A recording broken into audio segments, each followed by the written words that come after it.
Welcome back to Level Ahead Gamer. My name is Joseph, and today I want to do something fun. I want to do theory crafting for Outriders, and I'm going to start with the Trickster. I'm going to give you my armor, I'm going to give you my skill tree and plot points that I'm going to pick, as well as what weapon I'll potentially utilize. I'm not going to try to tell you about all the mods I'm going to mix and match, because I really want to do that in the final game since I don't have my hands on it just yet. So it's going to be with the mods provided. I might give some ideas to certain mods where I might switch it out, but for the most part, we're going to stick with what we have here. Without any further ado, let's get into the video. And if you do enjoy this kind of content, make sure to subscribe down below or tell me which armor you would like to see a theory craft for. Let's get into it. So for my Trickster, the armor set I picked was the Chronosuit Armor Set. Mainly because I'm going to be utilizing shotgun as my main weapon. And there's a couple of mods on this armor that I really liked or are going to be useful for my character overall because I'm going to be in close quarters most of the time. That's being on the legendary headgear, there's going to be a mod, a tier 3 mod, aggressive teleportation. Basically, when I revert time and borrow time, it's going to create an explosion. As well as the armor set bonus, it's reverting time replenishes ammo. It's going to help me kind of play into doing a lot of damage up close. Even with borrowed time, I'm going to try to stay around characters as close possible to them as I can be. There's a couple more mods. I don't want to focus going over the whole thing as I went over this armor before.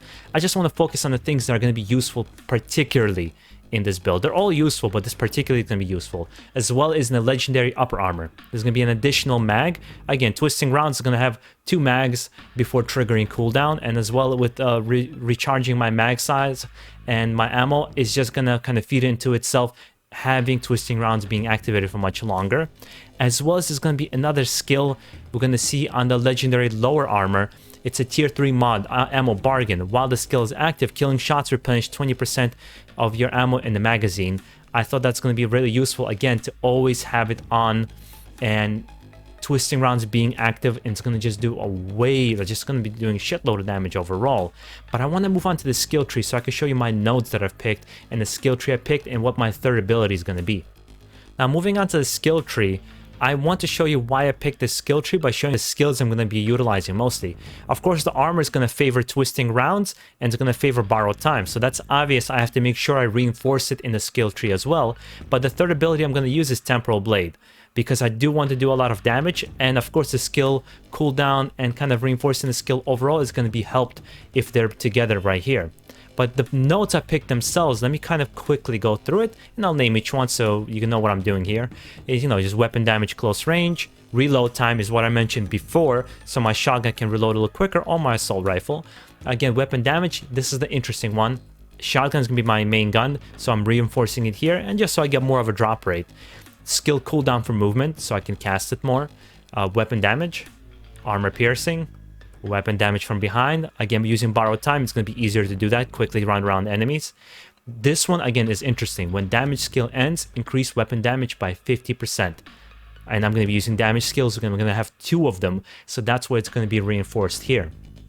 Again, weapon damage close range, weapon damage from behind. Magazine size, again, making my shotgun a little bit more viable no matter which one I pick, because I'm going to have more rounds in the mag.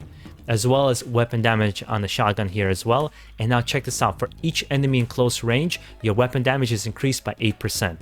So that's going to be a lot, and you'll see how I'm going to combine it with weapons as well.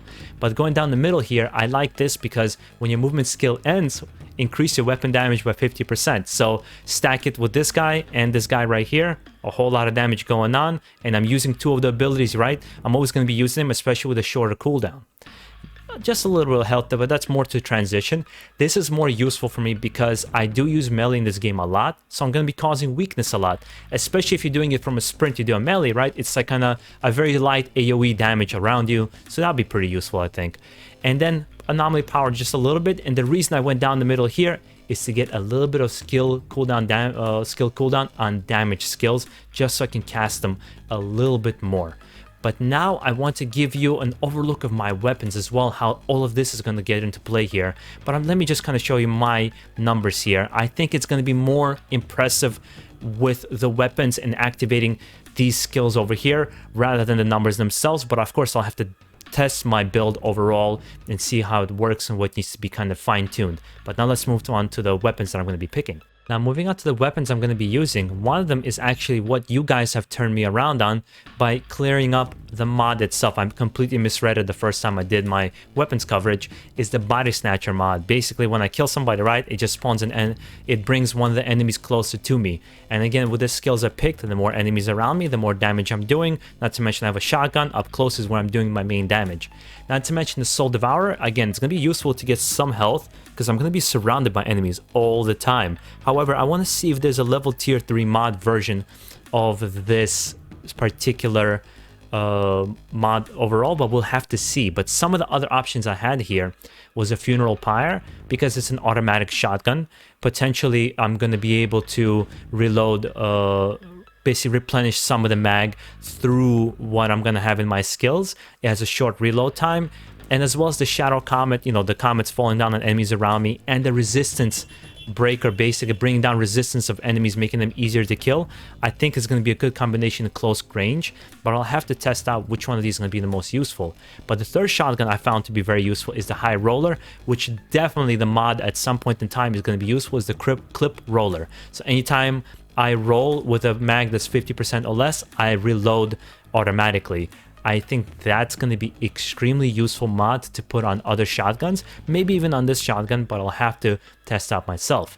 But some of the assault rifles I was going to use is the legendary double gun imploder, just because I like the mods overall around in the area, right? It's causing critical shots to activate unstable anomalies, causing enemies to explode. I think that's pretty useful, especially how much damage I'm going to be doing up close. So that's why I picked this one in particular. Not to mention it has a 60 round mag and a very high RPM. So I'm going to be able to take enemies out pretty quickly. And with the reload that I've put 20% less, the reload is going to be a little bit quicker, which I think is nice as well. And the killing shots increase weapon leech by 20%. It's all nice, right? But the other one I picked that I thought would be useful is the Juggler. Just because, again, I like the mods that it's giving me. The first shots after reloading becomes Anomaly Projectile, creating, you know, 200 something damage. Because I have a shorter reload time if I need to do it, I can reload anytime I want with a high RPM. That's what I'm going to be using this gun for. The handgun I would thought about using is the Bolt and Thunder. I just like the fact that it's linking a bunch of enemies together and causing damage in a close range. And if I'm going to be close to enemies, it's going to kind of amp that up even more. And that's what I'll be using for my guns overall. But that's the build I would create around Chronosuit and my Assassin skill tree build. Hopefully you guys enjoyed that, and tell me, I would love to hear your comments. How would you fix up my build? How would you make it even more efficient? What build do you have? I would love to see. You can post your link to the theory crafting build for your Trickster so I can see what you're doing. And if you'd like me to do a specific armor for any of the characters, I would love to hear from you guys as well. Which character would you like to see me create a theory crafting build for? But that's all I got for you guys. If you did enjoy it, make sure to subscribe down below, leave me a comment, leave me a like. It really helps out the channel, guys. Peace out.